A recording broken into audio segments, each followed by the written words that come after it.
Lukas pasal 12. Pengajaran khusus bagi murid-murid. Sementara itu beribu-ribu orang banyak telah berkerumun sehingga mereka berdesak-desakan. Lalu Yesus mulai mengajar. Pertama-tama kepada murid-muridnya katanya, "Waspadalah terhadap ragi, yaitu kemunafikan orang Farisi.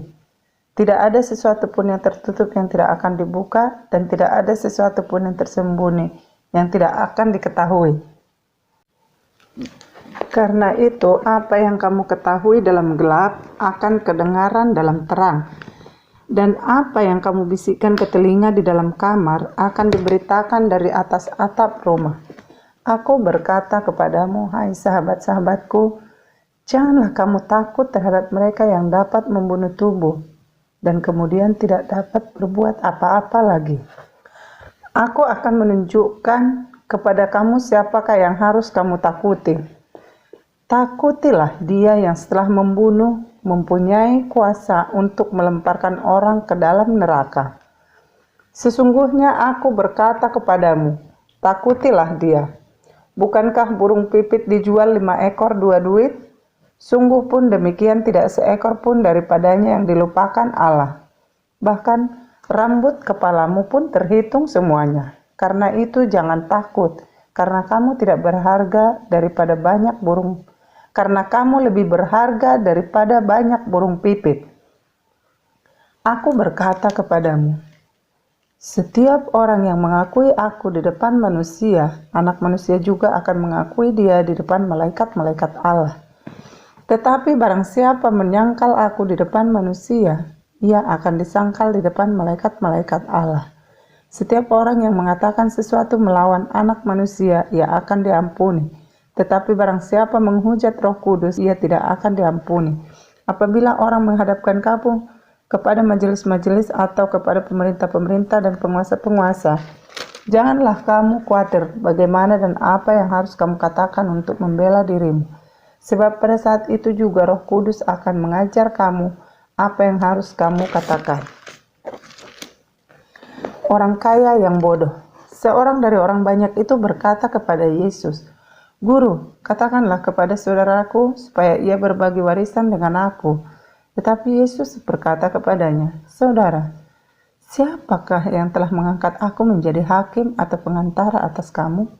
Katanya lagi kepada mereka, Berjaga-jagalah dan waspadalah terhadap segala ketamakan. Sebab walaupun seorang berlimpah-limpah hartanya, hidupnya tidaklah tergantung daripada kekayaannya itu. Kemudian ia mengatakan kepada mereka suatu perumpamaan. Katanya, ada seorang kaya, tanahnya berlimpah-limpah hasilnya. Ia bertanya dalam hatinya, apakah yang harus aku perbuat sebab aku tidak mempunyai tempat di mana aku dapat menyimpan hasil tanahku? Lalu katanya, inilah yang akan aku perbuat. Aku akan merombak lumbung-lumbungku dan aku akan mendirikan yang lebih besar. Dan aku akan menyimpan di dalamnya segala gandum dan barang-barangku. Sesudah itu aku akan berkata kepada jiwaku, Jiwaku, ada padamu banyak barang, tertimpun untuk bertahun-tahun lamanya. Beristirahatlah, makanlah, minumlah, dan bersenang-senanglah. Tetapi firman Allah kepadanya, Hai engkau orang bodoh, pada malam ini juga jiwamu akan diambil daripadamu, dan apa yang telah kau sediakan, untuk siapakah itu nanti? Demikianlah jadinya dengan orang yang mengumpulkan harta bagi dirinya sendiri, jikalau ia tidak kaya di hadapan Allah. Hal kekhawatiran. Yesus berkata kepada murid-muridnya, Karena itu aku berkata kepadamu, janganlah khawatir akan hidupmu, akan apa yang hendak kamu makan, dan janganlah khawatir pula akan tubuhmu, akan apa yang hendak kamu pakai. Sebab hidup itu lebih penting daripada makanan, dan tubuh itu lebih penting daripada pakaian. Perhatikanlah burung-burung gagak yang tidak menabur dan tidak menuai, dan tidak mempunyai gunung atau lembu. Namun demikian, diberi makan oleh Allah. Betapa jauhnya kamu melebihi burung-burung itu. Siapakah di antara kamu yang karena kekhawatirannya dapat menambahkan sehasta pada jalan hidupnya? Jadi, jikalau kamu tidak sanggup membuat barang yang paling kecil, mengapa kamu khawatir akan hal-hal lain? Perhatikanlah bunga bakung, yang tidak memintal dan tidak menenun, namun aku berkata kepadamu, Salomo dalam segala kemegahannya pun tidak berpakaian seindah salah satu dari bunga itu. Jadi jika rumput di ladang yang hari ini ada dan besok dibuang ke dalam api, demikian didandani oleh Allah. Terlebih lagi kamu, hai orang yang kurang percaya. Jadi janganlah kamu mempersoalkan apa yang akan kamu makan atau apa yang akan kamu minum, dan janganlah cemas hatimu. Semua itu dicari bangsa-bangsa di dunia yang tidak mengenal Allah. Akan tetapi Bapamu tahu bahwa kamu memang memerlukan semuanya itu. Tetapi carilah kerajaannya, maka semuanya itu akan ditambahkan juga kepadamu.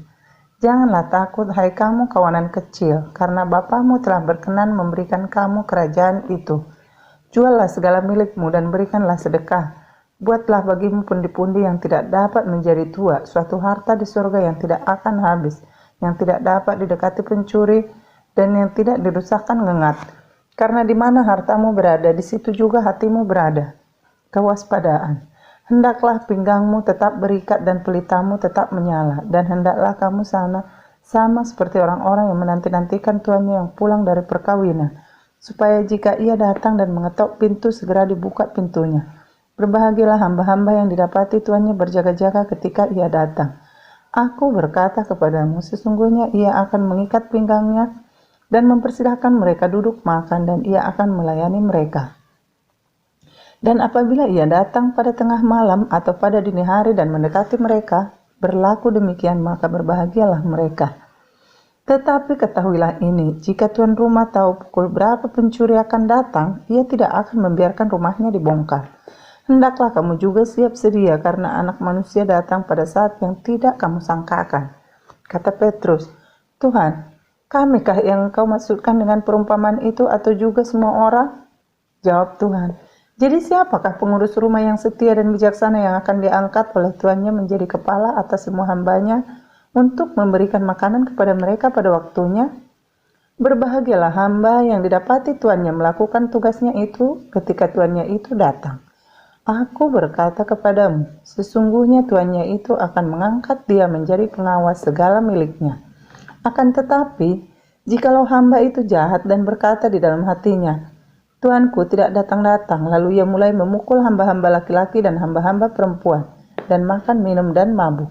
Maka Tuan hamba itu akan datang pada hari yang tidak disangkakannya, dan pada saat yang tidak diketahuinya, dan akan membunuh dia dan membuat dia senasib dengan orang-orang yang tidak setia.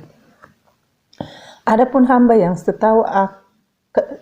tahu akan kehendak tuannya, tetapi yang tidak mengadakan persiapan atau tidak melakukan apa yang dikehendaki tuannya, ia akan menerima banyak pukulan. Tetapi barang siapa tidak tahu akan kehendak tuannya dan melakukan apa yang harus mendatangkan pukulan, ia akan menerima sedikit pukulan. Setiap orang yang kepadanya banyak diberi, daripadanya akan banyak dituntut. Dan kepada siapa yang banyak dipercayakan, daripadanya akan lebih banyak lagi dituntut. Yesus membawa pemisahan. Aku datang untuk melemparkan api ke bumi, dan betapakah aku harapkan api itu telah menyala. Aku harus menerima baptisan, dan betapa susahnya hatiku sebelum hal itu berlangsung. Kamu menyangka bahwa aku datang untuk membawa damai di atas bumi? Bukan. Kataku kepadamu bukan damai, melainkan pertentangan. Karena mulai dari sekarang akan ada pertentangan antara 5 orang di dalam satu rumah. 3 melawan 2 dan 2 melawan 3. Mereka akan saling bertentangan, ayah melawan anaknya laki-laki dan anak laki-laki melawan ayahnya. Ibu melawan anaknya perempuan dan anak perempuan melawan ibunya. Ibu mertua melawan menantunya perempuan dan menantu perempuan melawan ibu mertuanya. Menilai zaman. Yesus berkata pula kepada orang banyak, apabila kamu melihat awan naik di sebelah barat, segera kamu berkata akan datang hujan, dan hal itu memang terjadi. Dan apabila kamu melihat angin selatan bertiup, kamu berkata hari akan panas terik. Dan hal itu memang terjadi. Hai orang-orang munafik, rupa bumi dan langit kamu tahu menilainya. Mengapakah kamu tidak dapat menilai zaman itu? Dan mengapakah engkau juga tidak memutuskan sendiri apa yang benar? Sebab jikalau engkau dengan lawanmu pergi menghadap pemerintah, berusahalah berdamai dengan dia selama di tengah jalan, supaya jangan engkau diseretnya kepada hakim Dan hakim menyerahkan engkau kepada pembantunya, dan pembantu itu melemparkan engkau ke dalam penjara. Aku berkata kepadamu, engkau tidak akan keluar dari sana sebelum engkau membawa hutangmu sampai lunas, dosa dan penderitaan. Lukas pasal 13. Pada waktu itu datanglah kepada Yesus beberapa orang membawa kabar tentang orang-orang Galilea yang darahnya dicampurkan Pilatus dengan darah korban yang mereka persembahkan. Yesus menjawab mereka, "Sangkamu orang-orang Galilea ini lebih besar dosanya daripada dosa semua orang Galilea yang lain karena mereka mengalami nasib itu? Tidak, kataku kepadamu. Tetapi jikalau kamu tidak bertobat, kamu semua akan binasa atas cara demikian. Atau sangkamu ke-18 orang yang mati ditimpa menara dekat Siloam lebih besar kesalahannya daripada kesalahan semua orang lain yang diam di Yerusalem? Tidak, kataku kepadamu. Tetapi jikalau kamu tidak bertobat, kamu semua akan binasa atas cara demikian." Perumpamaan tentang pohon ara yang tidak berbuah. Lalu Yesus mengatakan perumpamaan ini. Seorang mempunyai pohon ara yang tumbuh di kebun anggurnya, dan ia datang untuk mencari buah pada pohon itu, tetapi ia tidak menemukannya. Lalu ia berkata kepada pengurus kebun anggur itu, "Sudah 3 tahun aku datang mencari buah pada pohon ara ini dan aku tidak menemukannya. Tebanglah pohon ini, untuk apa ia hidup di tanah ini dengan percuma?" Jawab orang itu, "Tuan, biarkanlah dia tumbuh tahun ini lagi. Aku akan mencangkul tanah sekelilingnya dan memberi pupuk kepadanya. Mungkin tahun depan ia berbuah, jika tidak, tebanglah dia." Menyembuhkan orang sakit pada hari Sabat. Pada suatu kali Yesus datang mengajar dalam salah satu rumah ibadat pada hari Sabat. Di situ ada seorang perempuan yang telah 18 tahun dirasuk roh sehingga ia sakit sampai bungkuk punggungnya dan tidak dapat berdiri lagi dengan tegak. Ketika Yesus melihat perempuan itu, ia memanggil dia dan berkata kepadanya, "Hai ibu, penyakitmu telah sembuh." Lalu ia meletakkan tangannya atas perempuan itu, dan seketika itu juga berdirilah perempuan itu dan memuliakan Allah. Tetapi kepala rumah ibadat gusar karena Yesus menyembuhkan orang itu pada hari Sabat. Lalu ia berkata kepada orang banyak, "Ada 6 hari untuk bekerja, karena itu datanglah pada salah satu hari itu untuk disembuhkan, dan jangan pada hari Sabat." Tetapi Tuhan menjawab dia. Katanya, "Hai orang-orang munafik, bukankah setiap orang di antaramu melepaskan lembunya atau keledainya pada hari Sabat dari kandangnya dan membawanya ke tempat minuman? Bukankah perempuan ini yang sudah 18 tahun diikat oleh iblis harus dilepaskan dari ikatannya itu karena ia adalah keturunan Abraham?" Dan waktu ia berkata demikian, semua lawannya merasa malu, dan semua orang banyak bersuka cita karena segala perkara mulia yang telah dilakukannya. Perumpamaan tentang biji sesawi dan ragi. Maka kata Yesus, "Seumpama apakah hal kerajaan Allah, dan dengan apakah aku akan mengumpamakannya? Ia seumpama biji sesawi yang diambil dan ditaburkan orang di kebunnya. Biji itu tumbuh dan menjadi pohon, dan burung-burung di udara bersarang pada cabang-cabangnya." Dan ia berkata lagi, "Dengan apakah aku akan mengumpamakan kerajaan Allah? Ia seumpama ragi yang diambil seorang perempuan dan diadukkan ke dalam tepung terigu 3 sukat sampai khamir seluruhnya. Siapa yang diselamatkan?" Kemudian Yesus berjalan keliling dari kota ke kota dan dari desa ke desa sambil mengajar dan meneruskan perjalanannya ke Yerusalem. Dan ada seorang yang berkata kepadanya, "Tuhan, sedikit sajakah orang yang diselamatkan?" Jawab Yesus kepada orang-orang itu, "Berjuanglah untuk masuk melalui pintu yang sesak itu, sebab aku berkata kepadamu, banyak orang akan berusaha untuk masuk tetapi tidak akan dapat. Jika tuan rumah telah bangkit dan telah menutup pintu, kamu akan berdiri di luar dan mengetok-ngetok pintu sambil berkata, 'Tuan, bukakanlah kami pintu.' Dan ia akan menjawab dan berkata kepadamu, 'Aku tidak tahu dari mana kamu datang.'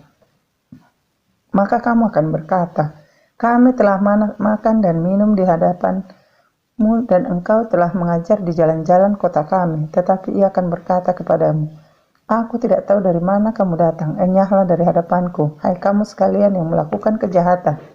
Di sanalah akan terdapat ratap dan kertak gigi. Apabila kamu akan melihat Abraham dan Ishak dan Yakub dan semua nabi di dalam kerajaan Allah, tetapi kamu sendiri dicampakkan keluar. Dan orang akan datang dari timur dan barat dan dari utara dan selatan, dan mereka akan duduk makan di dalam kerajaan Allah. Dan sesungguhnya ada orang yang terakhir yang akan menjadi orang yang terdahulu, dan ada orang yang terdahulu yang akan menjadi orang yang terakhir. Yesus harus mati di Yerusalem. Keluhan terhadap Yerusalem.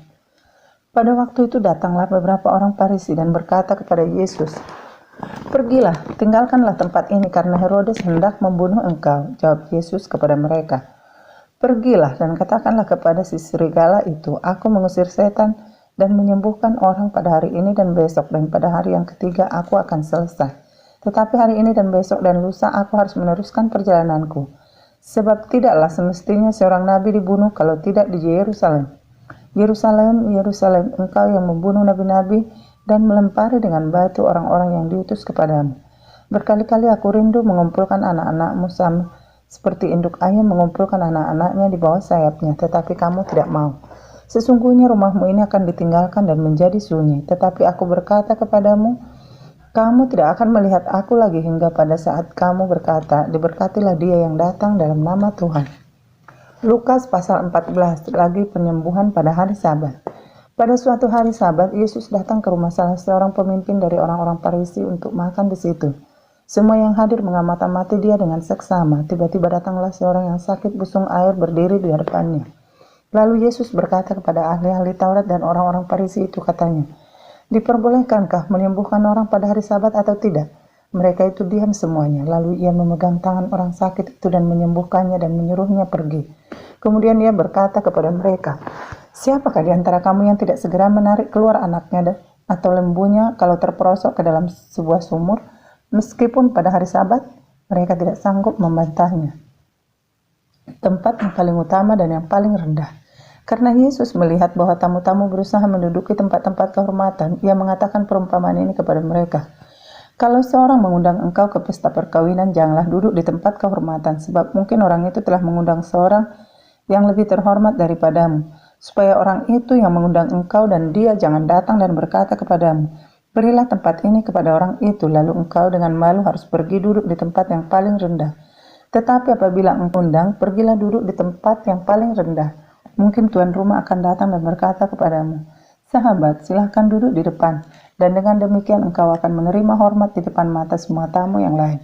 Sebab barang siapa meninggikan diri, ia akan direndahkan, dan barang siapa merendahkan diri, ia akan ditinggikan. Siapa yang harus diundang?" Dan Yesus berkata juga kepada orang yang mengundang itu, "Apabila engkau mengadakan perjamuan siang atau perjamuan malam, janganlah engkau mengundang sahabat-sahabatmu atau saudara-saudaramu, atau kaum keluargamu atau tetangga-tetanggamu yang kaya, karena mereka akan membalasnya dengan mengundang engkau pula dan dengan demikian engkau mendapat balasnya. Tetapi apabila engkau mengadakan perjamuan, undanglah orang-orang miskin, orang-orang cacat, orang-orang lumpuh, dan orang-orang buta. Dan engkau akan berbahagia, karena mereka tidak mempunyai apa-apa untuk membalasnya kepadamu, sebab engkau akan mendapat balasnya pada hari kebangkitan orang-orang benar." Perumpamaan tentang orang-orang yang berdalih. Mendengar itu berkatalah seorang dari tamu-tamu itu kepada Yesus, "Berbahagialah orang yang akan dijamu dalam kerajaan Allah." Tetapi Yesus berkata kepadanya, "Ada seorang mengadakan perjamuan besar dan ia mengundang banyak orang. Menjelang perjamuan itu dimulai, ia menyuruh hambanya mengatakan kepada para undangan, 'Marilah, sebab segala sesuatu sudah siap.' Tetapi mereka bersama-sama meminta maaf. Yang pertama berkata kepadanya, 'Aku telah membeli ladang dan aku harus pergi melihatnya. Aku minta dimaafkan.' Yang lain berkata, 'Aku telah membeli 5 pasang lembu kebiri, dan aku harus pergi mencobanya. Aku minta dimaafkan.' Yang lain lagi berkata, 'Aku baru kawin, dan karena itu aku tidak dapat datang.' Maka kembalilah hamba itu dan menyampaikan semuanya itu kepada tuannya. Lalu murkalah tuan rumah itu dan berkata kepada hambanya, 'Pergilah dengan segera ke segala jalan dan lorong kota, dan bawalah kemari orang-orang miskin dan orang-orang cacat, dan orang-orang buta dan orang-orang lumpuh.' Kemudian hamba itu melaporkan, 'Tuan, apa yang Tuhan perintahkan itu sudah dilaksanakan, tetapi sekalipun demikian masih ada tempat.' Lalu kata Tuhan itu kepada hambanya, 'Pergilah ke semua jalan dan lintasan, dan paksalah orang-orang yang ada di situ masuk, karena rumahku harus penuh. Sebab aku berkata kepadamu, tidak ada seorang pun dari orang-orang yang telah diundang itu akan menikmati jamuanku.'" Segala sesuatu harus dilepaskan untuk mengikut Yesus. Pada suatu kali banyak orang berduyun-duyun mengikuti Yesus dalam perjalanannya. Sambil berpaling ia berkata kepada mereka, "Jikalau seorang datang kepadaku dan ia tidak membenci bapaknya, ibunya, istrinya, anak-anaknya, saudara-saudaranya laki-laki atau perempuan, bahkan nyawanya sendiri, ia tidak dapat menjadi muridku. Barang siapa tidak memikul salibnya dan mengikut aku, ia tidak dapat menjadi muridku. Sebab siapakah di antara kamu yang kalau mau mendirikan sebuah menara, tidak duduk dahulu membuat anggaran biayanya, kalau cukup uangnya untuk menyelesaikan pekerjaan itu, supaya jikalau ia sudah meletakkan dasarnya dan tidak dapat menyelesaikannya, jangan-jangan semua orang yang melihatnya mengejek dia, sambil berkata, orang itu mulai mendirikan tetapi ia tidak sanggup menyelesaikannya. Atau raja manakah yang kalau mau pergi berperang melawan raja lain, tidak duduk dahulu untuk mempertimbangkan apakah dengan 10.000 orang ia sanggup menghadapi lawan yang mendatanginya dengan 20.000 orang? Jikalau tidak, ia akan mengirim utusan selama musuh itu masih jauh untuk menanyakan syarat-syarat perdamaian. Demikian pula lah tiap-tiap orang di antara kamu yang tidak melepaskan dirinya dari segala miliknya tidak dapat menjadi muridku. Garam memang baik, tetapi jika garam juga menjadi tawar, dengan apakah ia diasinkan? Tidak ada lagi gunanya, baik untuk ladang maupun untuk pupuk, dan orang membuangnya saja. Siapa mempunyai telinga untuk mendengar, hendaklah ia mendengar." Lukas pasal 15. Perumpamaan tentang domba yang hilang. Para pemungut cukai dan orang-orang berdosa biasanya datang kepada Yesus untuk mendengarkan dia. Maka bersungut-sungutlah orang-orang Farisi dan ahli-ahli Taurat, katanya, "Ia menerima orang-orang berdosa dan makan bersama-sama dengan mereka." Lalu ia mengatakan perumpamaan ini kepada mereka, "Siapakah di antara kamu yang mempunyai 100 ekor domba, dan jikalau ia kehilangan seekor di antaranya, tidak meninggalkan yang 99 ekor di padang gurun dan pergi mencari yang sesat itu sampai ia menemukannya? Dan kalau ia telah menemukannya, ia meletakkannya di atas bahunya dengan gembira. Dan setibanya di rumah, ia memanggil sahabat-sahabat dan tetangga-tetangganya serta berkata kepada mereka, 'Bersukacitalah bersama-sama dengan aku, sebab dombaku yang hilang itu telah kutemukan.' Aku berkata kepadamu, demikian juga akan ada sukacita di sorga karena satu orang berdosa yang bertobat, lebih daripada sukacita karena 99 orang benar yang tidak memerlukan pertobatan." Perumpamaan tentang dirham yang hilang. Atau perempuan manakah yang mempunyai 10 dirham, dan jika ia kehilangan 1 dirham di antaranya, tidak menyalakan pelita dan menyapu rumah serta mencarinya dengan cermat sampai ia menemukannya? Dan kalau ia telah menemukannya, ia memanggil sahabat-sahabat dan tetangga-tetangganya serta berkata, "Bersukacitalah bersama-sama dengan aku, sebab dirhamku yang hilang itu telah kutemukan." Aku berkata kepadamu, demikian juga akan ada sukacita pada malaikat-malaikat Allah karena satu orang berdosa yang bertobat. Perumpamaan tentang anak yang hilang.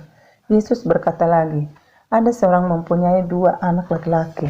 Kata yang bungsu kepada ayahnya, 'Bapa, berikanlah kepadaku bagian harta milik kita yang menjadi hakku.' Lalu ayahnya membagi-bagikan harta kekayaan itu di antara mereka. Beberapa hari kemudian anak bungsu itu menjual seluruh bagiannya itu lalu pergi ke negeri yang jauh. Di sana ia memboroskan harta miliknya itu dengan hidup berfoya-foya. Setelah dihabiskannya semuanya, timbullah bencana kelaparan di dalam negeri itu dan ia pun mulai melarat. Lalu ia pergi dan bekerja pada seorang majikan di negeri itu. Orang itu menyuruhnya ke ladang untuk menjaga babinya. Lalu ia ingin mengisi perutnya dengan ampas yang menjadi makanan babi itu, tetapi tidak seorang pun yang memberikannya kepadanya. Lalu ia menyadari keadaannya, katanya, 'Betapa banyaknya orang upahan bapakku yang berlimpah-limpah makanannya, tetapi aku di sini mati kelaparan. Aku akan bangkit dan pergi kepada bapakku dan berkata kepadanya, Bapa, aku telah berdosa terhadap sorga dan terhadap Bapa. Aku tidak layak lagi disebut anak Bapa. Jadikanlah aku sebagai salah seorang upahan Bapa.' Maka bangkitlah ia dan pergi kepada bapaknya. Ketika ia masih jauh, ayahnya telah melihatnya, lalu tergeraklah hatinya oleh belas kasihan. Ayahnya itu berlari mendapatkan dia, lalu merangkul dan mencium dia. Kata anak itu kepadanya, 'Bapa, aku telah berdosa terhadap sorga dan terhadap Bapa. Aku tidak layak lagi disebutkan anak Bapa.' Tetapi ayah itu berkata kepada hamba-hambanya, 'Lekaslah bawa kemari jubah yang terbaik, pakaikanlah itu kepadanya dan kenakanlah cincin pada jarinya dan sepatu pada kakinya. Dan ambillah anak lembu tambun itu, sembelihlah dia dan marilah kita makan dan bersuka cita. Sebab anakku ini telah mati dan menjadi hidup kembali, ia telah hilang dan didapat kembali.' Maka mulailah mereka bersukaria. Tetapi anaknya yang sulung berada di ladang, dan ketika ia pulang dan dekat rumah, Ia mendengar bunyi seruling dan nyanyian tari-tarian. Lalu ia memanggil salah seorang hamba dan bertanya kepadanya, "Apa arti semuanya itu?"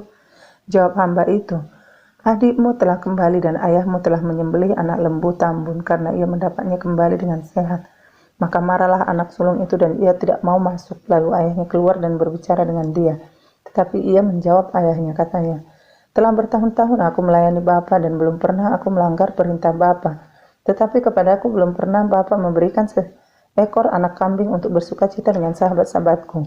Tetapi baru saja datang anak Bapa yang telah memboroskan harta kekayaan Bapa bersama-sama dengan pelacur-pelacur. Maka Bapa menyembelih anak lembu tambunnya itu untuk dia." Kata ayahnya kepadanya, "Anakku, engkau selalu bersama-sama dengan aku, dan segala kepunyaanku adalah kepunyaanmu. Kita patut bersukacita dan bergembira karena adikmu telah mati dan menjadi hidup kembali. Ia telah hilang dan didapat kembali." Lukas pasal 16, perumpamaan tentang bendahara yang tidak jujur. Dan Yesus berkata kepada murid-muridnya, "Ada seorang kaya yang mempunyai seorang bendahara. Kepadanya disampaikan tuduhan bahwa bendahara itu menghamburkan miliknya. Lalu ia memanggil bendahara itu dan berkata kepadanya, 'Apakah yang kudengar tentang engkau? Berilah pertanggung jawab atas urusanmu, sebab engkau tidak boleh lagi bekerja sebagai bendahara.' Kata bendahara itu di dalam hatinya, 'Apakah yang harus aku perbuat? Tuanku memecat aku dari jabatanku sebagai bendahara. Mencangkul atau aku tidak dapat, mengemis aku malu. Aku tahu apa yang akan aku perbuat, supaya apabila aku dipecat dari jabatanku sebagai bendahara, ada orang yang akan menampung aku di rumah mereka.' Lalu ia memanggil seorang demi seorang yang berhutang kepada tuannya. Katanya kepada yang pertama, 'Berapakah hutangmu kepada tuanku?' Jawab orang itu, 100 tempayan minyak. Lalu katanya kepada orang itu, 'Inilah surat hutangmu. Duduklah dan buatlah surat hutang lain sekarang juga, 50 tempayan.' Kemudian ia berkata kepada yang kedua, 'Dan berapakah hutangmu?' Jawab orang itu, 100 pikul gandum. Katanya kepada orang itu, 'Inilah surat hutangmu. Buatlah surat hutang lain, 80 pikul.' Lalu tuan itu memuji bendahara yang tidak jujur itu, karena ia telah bertindak dengan cerdik. Sebab anak-anak dunia ini lebih cerdik terhadap sesamanya daripada anak-anak terang. Dan aku berkata kepadamu, ikatlah persahabatan dengan mempergunakan mamon yang tidak jujur, supaya jika mamon itu tidak dapat menolong lagi, kamu diterima di dalam kemah abadi. Setia dalam perkara yang kecil, nasihat. Barang siapa setia dalam perkara-perkara kecil, ia setia juga dalam perkara-perkara besar. Dan barang siapa tidak benar dalam perkara-perkara kecil, ia tidak benar juga dalam perkara-perkara besar. Jadi jikalau kamu tidak setia dalam hal mamon yang tidak jujur, siapakah yang akan mempercayakan kepadamu harta yang sesungguhnya? Dan jikalau kamu tidak setia dalam harta orang lain, siapakah yang akan menyerahkan hartamu sendiri kepadamu? Seorang hamba tidak dapat mengabdi kepada dua tuan, karena jika demikian ia akan membenci yang seorang dan mengasihi yang lain, atau ia akan setia kepada yang seorang dan tidak mengindahkan yang lain. Kamu tidak dapat mengabdi kepada Allah dan kepada Mammon. Semuanya itu didengar oleh orang-orang Farisi, hamba-hamba uang itu, dan mereka mencemohkan dia. Lalu ia berkata kepada mereka, "Kamu membenarkan diri di hadapan orang, tetapi Allah mengetahui hatimu, sebab apa yang dikagumi manusia dibenci oleh Allah." Hukum Taurat dan kitab para nabi berlaku sampai kepada zaman Yohanes, dan sejak waktu itu kerajaan Allah diberitakan, dan setiap orang menggagahinya berebut memasukinya. Lebih mudah lagi dan bumi lenyap daripada satu titik dari hukum Taurat batang. Setiap orang yang menceraikan istrinya lalu kawin dengan perempuan lain, ia berbuat zina. Dan barang siapa kawin dengan perempuan yang diceraikan suaminya, ia berbuat zina. Orang kaya dan Lazarus yang miskin. Ada seorang kaya yang selalu berpakaian jubah ungu dan kain halus, dan setiap hari ia bersukaria dalam kemewahan. Dan ada seorang pengemis bernama Lazarus, badannya penuh dengan borok, berbaring dengan pintu rumah orang kaya itu, dan ingin menghilangkan laparnya dengan apa yang jatuh dari meja orang kaya itu. Malahan anjing-anjing datang dan menjilat boroknya. Kemudian matilah orang miskin itu, lalu dibawa oleh malaikat-malaikat ke pangkuan Abraham. Orang kaya itu juga mati lalu dikubur, dan sementara ia menderita sengsara di dalam maut, Ia memandang ke atas dan dari jauh dilihatnya Abraham dan Lazarus duduk di pangkuannya. Lalu ia berseru katanya, "Bapa Abraham, kasihanilah aku. Suruhlah Lazarus supaya ia mencelupkan ujung jarinya ke dalam air dan menyejukkan lidahku sebab aku sangat kesakitan dalam nyala api ini." Tetapi Abraham berkata, "Anak, ingatlah bahwa engkau telah menerima segala yang baik sewaktu hidupmu. Sedangkan Lazarus segala yang buruk. Sekarang ia mendapat hiburan dan engkau sangat menderita. Selain daripada itu, di antara kami dan engkau terbentang jurang yang tak terseberangi, supaya mereka yang mau pergi dari sini kepadamu, ataupun mereka yang mau datang dari situ kepada kami tidak dapat menyeberang." Kata orang itu, "Kalau demikian aku minta kepadamu Bapa supaya engkau menyuruh dia ke rumah ayahku, sebab masih ada 5 orang saudaraku, supaya ia memperingati mereka dengan sungguh-sungguh agar mereka jangan masuk kelak ke dalam tempat penderitaan ini." Tetapi kata Abraham, "Ada pada mereka kesaksian Musa dan para nabi. Baiklah mereka mendengarkan kesaksian itu." Jawab orang itu, "Tidak, Bapa Abraham, tetapi jika ada seorang yang datang dari antara orang mati kepada mereka, mereka akan bertobat." Kata Abraham kepadanya, "Jika mereka tidak mendengarkan kesaksian Musa dan para nabi, mereka tidak juga akan mau diyakinkan sekalipun oleh seorang yang bangkit dari antara orang mati."